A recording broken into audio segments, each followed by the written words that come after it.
dlhšie vlasy a plač mi skáče do slov, vieš, keď zas a znova premietam si, ako by si pri chytinách v trhlinách vysokých brál. Nikto nezachytí tvoje laná, keď sa rútiš z kolmých skál. Bol som pri nej dole hneď, kým jej výkrik doznel vo zvenách a za viečkami našiel tu jeď dve zľaknuté svetielka. Čo sa robí v mojich žilách, o to sa nik nestaral. Nikto nezachytí tvoje laná, keď sa rútiš z kolmých skál.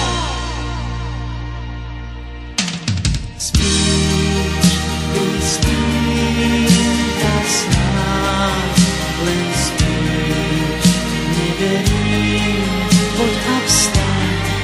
Ten pád bol možno len klaun. Spíš, Kristýnka, snáď len spíš. Ty musíš hore ísť, k oblakom sme už na dotyk.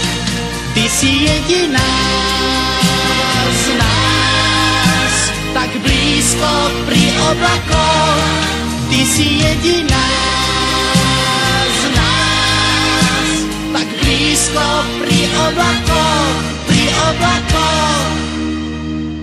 Vydýchla mi v náručí a odvtedy sa podvádzam, že Kristýnka snáď iba spí, že ticho za ňu rozpráva, tak sa platí za to, že mladá chcela vidieť z výšky brál.